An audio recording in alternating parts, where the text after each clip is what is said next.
திமுக தேமுதிக கூட்டணி உறுதியாகிவிட்ட நிலையில் திமுகவில் மீண்டும் சலசலப்பு ஏற்பட தொடங்கியிருக்கின்றனர். அது என்ன என்பதை இந்த செய்தியில் விரிவாக பார்க்கலாம். தமிழகத்தில் கேப்டன் விஜயகாந்த் மறைவிற்கு பிறகு அவர் மீது மிகப்பெரிய அனுதாப அலை வீசி வருகிறது.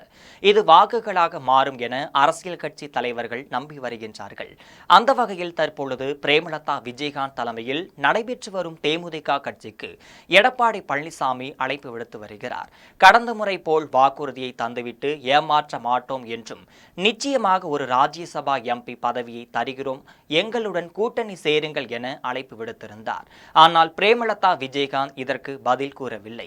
இதனைத் தொடர்ந்துதான் பத்திரிகையாளர்கள் பிரேமலதா விஜயகாந்திடம் கேட்கும் பொழுதெல்லாம் ஜனவரி மாதம் நாங்கள் இது குறித்து வெளியிடுவோம் என்று சொல்லி வருகிறார். ஏற்கனவே திரைமறைவில் தமிழக வெற்றி கழகத்துடன் அவர் பேச்சுவார்த்தை நடத்தி வந்தார் என்பது நிதர்சனமான உண்மையாகவே இருந்துட்டு வருது.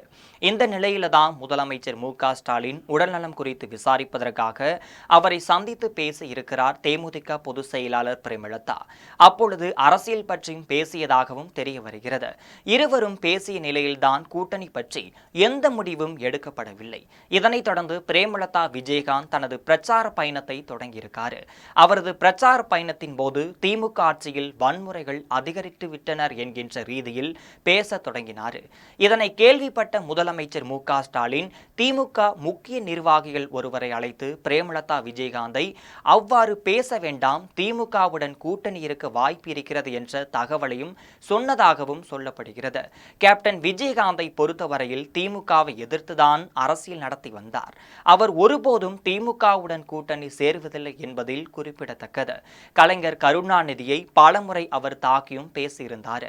இதை நிமித்தமாக தான் தேமுதிகவுடன் கூட்டணி வைக்க மு.க. ஸ்டாலின் முன்வரவில்லை. இதற்கிடையேதான் தமிழகத்தில் இரண்டாவது முறையும் திமுக ஆட்சி மலர வேண்டும் என்பதில் மு.க. ஸ்டாலின் மிக உறுதியாக இருந்துட்டு வராரு. இந்த நிலையில தான் தேமுதிக போன்ற பல கட்சிகளின் கூட்டணியை அவர் விரும்புகிறார். இதே சூழ்நிலையில தான் திமுகவுடன் கூட்டணி வைத்திருக்கும் அனைத்து கட்சிகளும் தங்களுக்கு அதிக இடங்கள் தேவை என போராடி வருகின்றாங்க.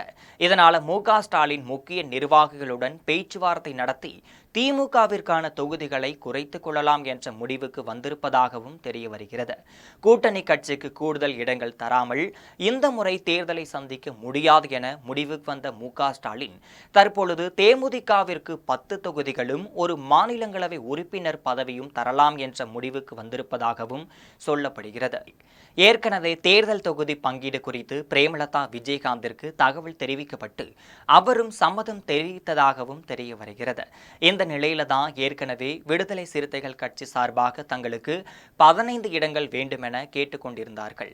அவர்களுக்கு அதிகபட்சமாக 8 இடங்கள் தர முடியும் என்ற நிலையில் இருந்த திமுக தரப்பு தற்பொழுது விடுதலை சிறுத்தைகள் கட்சிக்கு 12 தொகுதிகள் தர முடிவு எடுத்திருப்பதாகவும் சொல்லப்படுகிறது. இருந்த போதிலும் இன்னும் இது குறித்த எந்த முடிவும் எதுவும் வெளியிடப்படவில்லைன்னு சொல்லப்படுது. திருமாவளவனும் தன்னுடன் இருக்க வேண்டும் என மு.க. ஸ்டாலின் நினைக்கிறார். இந்த முறை விடுதலை சிறுத்தைகள் கட்சிக்கு கூடுதல் தொகுதி கிடைக்கும்னு எதிர்பார்க்கப்படுகிறது. பிரேமலதா விஜயகாந்த் முதலமைச்சர் மு.க. ஸ்டாலினை அண்மையில் சந்தித்ததை அடுத்து அவரை திறமையுடன் பாராட்டியதாகவும் தகவல் வெளியாகியிருக்கு. இது தொடர்பாக முதலமைச்சரை அண்ணன் என்று அழைத்தும் கேப்டன் விஜயகாந்த் மீது அவர் காட்டிய பாசத்தையும் எடுத்துரைத்திருக்காரு.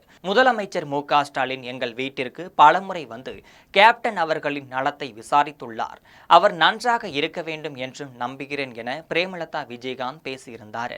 பிரேமலதா விஜயகாந்த் நடத்தி வரும் தேர்தல் பிரச்சார பொதுக்கூட்டங்கள்ல அநேகமா திமுகவுக்கு எதிராக இனி பேச மாட்டார்கள் என தெரிய வருகிறது.